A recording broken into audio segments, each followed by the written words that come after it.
you made a sale. What did you sell and why? I've been trimming my Rocket Lab position. I love this company. I've said that before, but there's probably not much more to say about it other than, at 110 times revenues, it's now priced for a lot of the future. So, I've been trimming my position. It's still my second largest holding. So, it's not like I'm exiting this position, but I have been trimming. I expect to continue to trim at these prices or as it makes new highs, because the risk factor is higher for it since it's now trading at such a high price point. So, yeah. I Have just you any more Rocket Lab, or are you No, holding I on to just it? did that one trim. My plan, which is always a loose plan, is well, one, I'll see how the stock moves. Obviously, if there's a larger jump, that'll probably encourage me to sell more. But I'm just interested to see how Rocket Lab moves as we get closer to the SpaceX IPO. Yeah. It I mean, like it's a to double-edged me, sword. It's hard to yes. predict these things. It's a double-edged sword because clearly SpaceX is going to IPO. It's going to be the largest IPO in history.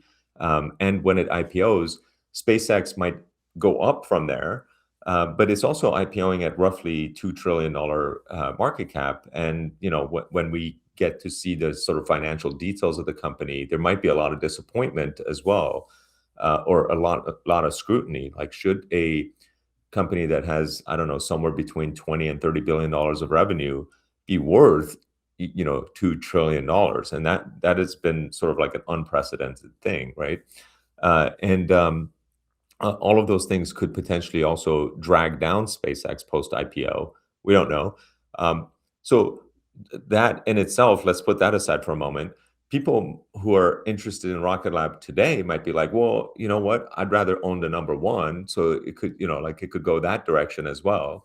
Um, so there's like multiple risks in that sense. But also, people could be like excited about space as a whole, and Rocket Lab is the second best company after SpaceX. And if you want to sort of own the basket, Rocket Lab is sort of one that is a much smaller company that you could buy into, that has tremendous potential and upside in the future. So all of those outcomes are a possibility, but what in my case, since I've been buying it since the company was about a $2.5 billion valuation, now it's at an $80 billion valuation. It makes sense to de-risk somewhat and hold on to some and see what happens and go for the ride. But Another angle for the risk factors is a flight risk, pun intended, of there's a cohort of Rocket Lab shareholders that own Rocket Lab because they wanted to own SpaceX. And that's now right. that SpaceX IPOs, there's a chance that you actually have a decent amount of Rocket Lab sellers because they want to buy into that SpaceX IPO.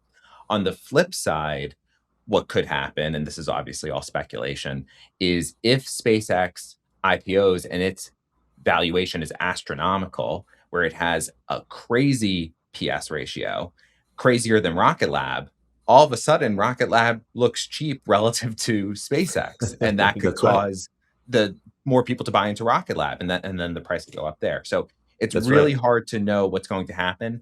For me, I'm interested in the pre-IPO movement for Rocket Lab. The post-IPO, to your point, who knows what's going to possibly happen there. Yeah. So I would expect to take more profit before SpaceX IPOs, but Yeah. we'll see. And also one thing to keep in mind is because the revenue numbers for Rocket Lab are a lot smaller. They're just approaching $1 billion of revenue on an annualized basis. They haven't even crossed the $1 billion mark yet. But it's a lot easier to 10x $1 billion than it is to 10x to $20 billion, right? So SpaceX to 10x its revenues has to go from 20 something billion to over 200 billion. Not impossible, but doable.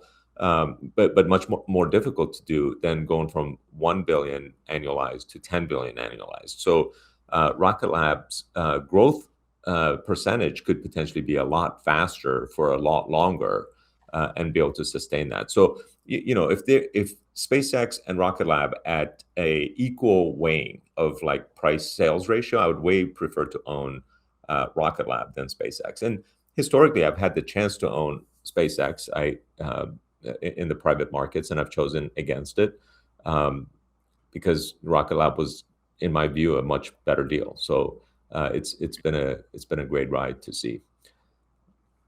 Part of me thinks Rocket Lab is moving so much because it's just trying to regain that number one position in your portfolio since Micron has stolen That's right. the seat. That's right. Um, That's right. And to be fair, if I had not trimmed it, I think it would have the number one position because it's gone up a lot in the past well, you should month keep or trimming so. it then, because then it's just going to keep going up based on that theory.